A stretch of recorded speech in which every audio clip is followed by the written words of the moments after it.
সালামু আলাইকুম। আমি নাইম, দক্ষিণ কোরিয়া থেকে।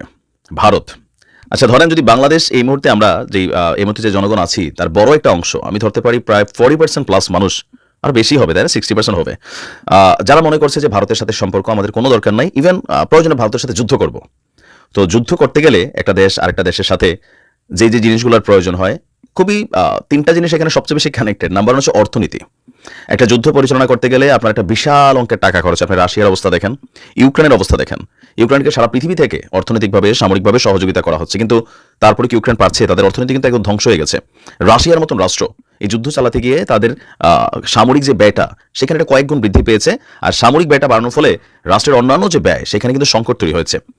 আবার আপনি লেবাননে দেখেন, যে যুদ্ধ চলছে সেখানে কিন্তু মিলিয়নস অফ ডলার আমাদের হিজুরাই খরচ করে। প্রতিদিন যুদ্ধে মিলিয়ন মিলিয়ন ডলার খরচ হয়। তো একটা যুদ্ধ পরিচালনা করতে গেলে প্রথমত শক্তিশালী অর্থনীতি লাগে। টাকা আছে, আপনি মেশিনারিজ কিনতে পারবেন, নাম্বার ওয়ান। তো সেদিক থেকে আমরা যদি চিন্তা করি ভারতের সাথে আমরা যুদ্ধ করব, তা আমাদের অর্থনীতি কতটা শক্তিশালী। ভারত তো দূরের কথা, আমরা মিয়ানমারের সাথে যদি এখন যুদ্ধ করি, দেখেন মিয়ানমার ওইখান থেকে গুলি করে এই করে সেই করে, ক্ষমতা আওয়ামী লীগ ছিল, বর্তমানে ইউনূস সরকার আছে, সবাই কিন্তু আমরা পোতায় আছি। মিয়ানমারে কিন্তু আমরা খুব বেশি ঘাটাই না, কারণ সামরিক শক্তিতে মিয়ানমারের কাছে যেসব জিনিসপত্র মেশিনারিজ আছে, এই মুহূর্তে যদি বাংলাদেশ মিয়ানমার যুদ্ধ হয়, আমরা মিয়ানমারের সামনে টিকবো না। কারণ এই মুহূর্তে সারা পৃথিবীতে বললাম না, যুদ্ধের জন্য প্রধান তিনটা জিনিসের মধ্যে একটা গেল অর্থনীতি, দ্বিতীয় হচ্ছে সামরিক শক্তি। তো সামরিক শক্তিতে বাংলাদেশ কতটুকু আসলে স্টেবল? দ্বিতীয় তৃতীয় বিশ্বযুদ্ধের সময় পশ্চিমা ইউরোপিয়ানদের কাছে যা ছিল আমাদের কাছে এখনো তা নাই। তৃতীয় বিশ্বযুদ্ধের মেশিনারিজ আমাদের কাছে নাই, তাহলে সরি প্রথম বিশ্বযুদ্ধের, তাহলে এখন তৃতীয় বিশ্বযুদ্ধের একটা দামাদল বাজছে। সেই ক্ষেত্রে বাংলাদেশ সামরিক শক্তিতে কোনো দেশের কাছে কোনো ভূমিকা রাখে না, এটা হচ্ছে বাস্তবতা। কিন্তু মিয়ানমারে দেখেন, আমেরিকার মতন দেশ তাদেরকে স্যাংশন দেয় 101টা, তারপরও তারা কিন্তু তাদের অর্থনীতি, যুদ্ধনীতি, সামরিক শক্তিটা বৃদ্ধি করেই চলছে। এটার মূল কারণ হচ্ছে পিছনে রাশিয়া এবং চীন একটা বড় ধরনের সাপোর্ট করে, তাই না? তো সামরিক শক্তি তো আমরা অনেকটা পিছিয়ে। তারপরে আছে ধরেন আপনার সামরিক বাহিনীর শক্তি। সামরিক বাহিনীর শক্তি বলতে লোকবল। রাশিয়ার মতো দেশ এত বিশাল সেনাবাহিনী থাকার পরেও উত্তর কোরিয়া থেকে এখন সেনানয়ক করছে, বাংলাদেশ সহ পৃথিবীর বিভিন্ন জায়গা থেকে অনেকে সেখানে গিয়ে প্রক্সি যুদ্ধ করছে। তাহলে এই তিনটা জিনিসে যদি আমরা চিন্তা করি ভারতের সাথে যুদ্ধ করবো, তো সেই ক্ষেত্রে আমাদের অবস্থানটা কি হবে? এগুলো প্র্যাকটিক্যাল। অনেকে বলবেন যে ভাই আপনি এই নিউজটা কেন করলেন? এই কারণে করলাম যে ভারত আসলে কোথায় আগায় যাচ্ছে আর আমরা কোথায় আগায় যাচ্ছি। আমাদের দেশে গবেষণা কি হচ্ছে? বাঙালি খালি গুজববাজ জাতি আমরা। আপনি দেখেন ভারতের এডুকেশন সিস্টেমে একটা ছোট বাচ্চা যতটা ফ্লুয়েন্টলি ইংরেজি বলতে পারে, আমরা তো আমাদের শিক্ষা ব্যবস্থা তো ধ্বংসই মোটামুটি। তারপরে আপনি ধরেন যে আমাদের এডুকেশনাল যে ব্যাকবোন বলা হয়, ডিগ্রি অর্জন হচ্ছে A plus, golden A plus, GPA 5 type, but আপনি একটা তার সিভি লিখতে দেন, এই যে আপনারাই যারা আছেন, আমরা যারা আছি, আপনি একটা ইংরেজিতে সিভি লিখতে পারবেন? কতজন মানুষ আছেন যারা আমার কন্টেন্ট দেখেন? এগুলো আসলে বলা হয় না শিক্ষা জাতির মেরুদণ্ড, আমরা ওই জায়গাতে কতটুকু শক্ত আছি। বাংলায় তো একটা সিভি লিখতে পারি না, বা একটা নিজের বায়োডাটা লিখতে দিলে বহুত মানুষ বহুত বানান ভুল করি। তো সেদিক থেকে ভারত আমাদের অনেক এগিয়ে আছে, এটা হচ্ছে বাস্তবতা। তো আমার আজকে ভিডিওতে এখানে আমি বেশ কিছু জিনিস দিচ্ছি যে প্রতিবেশী রাষ্ট্র হিসাবে পাকিস্তানের সাথে ভারতের যেই দুঃসম্পর্ক, অথবা চীনের সাথে যে আবহমান কাল থেকে যে লড়াই চলে আসছে, সেই লড়াইয়ে ভারত আপনার তাদের নিজেদেরকে কতটুকু শক্তিশালী করছে দেখেন। চীনকে কাভার করার জন্য বা চীনকে টেক্কা দেওয়ার জন্য তারা কিন্তু সমান তালে তাদের প্রযুক্তি খাত, সামরিক খাত, ক্ষেপণাস্ত্র খাত, মহাকাশ খাত, প্রত্যেকটা জিনিস কিন্তু তারা সেই লেভেলে নিয়ে গেছে। সর্বশেষ তারা যেটা এখানে আবিষ্কার করছে, সাবমেরিন থেকে পরমাণু অস্ত্র বহনে সক্ষম ব্যালিস্টিক ক্ষেপণাস্ত্র। আমরা এগুলো এখনো কল্পনাও করতে পারি না, আপনি বুঝছেন?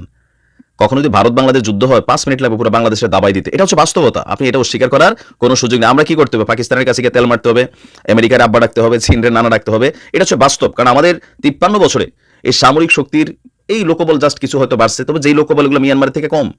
ভারতে সারা পৃথিবীর মধ্যে আমার মনে হয় দ্বিতীয় বৃহত্তম তাদের সেনাবাহিনীর আকার। আর সামরিক খাতে দেখেন এটা কি করছে, গতকালকে ভারত দ্বিতীয়বারের মতন তাদের ব্যালিস্টিক ক্ষেপণাস্ত্রের সফল পরীক্ষা চালিয়েছে। নতুন ক্ষেপণাস্ত্রটি 3,500 কিলোমিটার দূরের লক্ষ্যবস্তুতে আঘাত আনতে সক্ষম। তা আমাদের কি আকাশ প্রতিরক্ষা সিস্টেম আছে? নাই তো ভাই। ভারতের আছে কিন্তু বিভিন্ন জায়গায় তাদের যে গুরুত্বপূর্ণ সামরিক ঘাঁটিগুলি, সেখানে তার এয়ার ডিফেন্স সিস্টেম আছে। আমাদের কাছে কি আছে? আমাদের যুদ্ধ বিমান কটা আছে? কোন প্রজন্মের যুদ্ধ বিমান? থাকে না যে আমরা বলি যে একজন লোক একটা গাড়ি চালাচ্ছে, বাট এটার মডেল নাম্বার কত? ফোন যেমন আমরা চালাচ্ছি, কত নম্বর মডেল, কোন ভার্সন? ভারতের নৌবাহিনী বলছে যে তারা আপনার ভারতীয় নৌবহরে আইএনএস অরিহন্ত এবং আইএনএস অরিঘাট নামক দুটি পরমাণু ক্ষমতা সম্পন্ন সাবমেরিন রয়েছে। ওই সাবমেরিন দুটি থেকে এই ব্যালিস্টিক ক্ষেপণাস্ত্র নিক্ষেপ করা হবে। অরিঘাট সাবমেরিন ভারতের নিজস্ব প্রযুক্তিতে তৈরি। আমি জাস্ট এগুলো কেন বলছি যে দেখেন, বাংলাদেশের নিজস্ব প্রযুক্তিতে তৈরি খুব ভালো একটা জিনিস আছে, এটা হচ্ছে গুজব, গালিবাজি, অন্যরে ছোট করে কথা বলা, অসম্মান করা। হ্যাঁ, আর কিছু হইলেই ধরেন কথায় কথায় একদম জীবন টিবন দিয়া ফেলার মতো মেন্টালিটি। কিন্তু জ্ঞান বিজ্ঞান প্রযুক্তিতে আপনি দেখেন আমাদের অবস্থানটা আসলে কোন জায়গায় আছে। আমরা অনেক পিছিয়ে পড়া একটা জাতি। খালি ফেসবুকে ধরেন যুদ্ধ কইরা ভারতের হারাই ফেলাটা যত সোজা, প্র্যাকটিক্যালি এই কাজগুলা কল্পনার বাহিরে।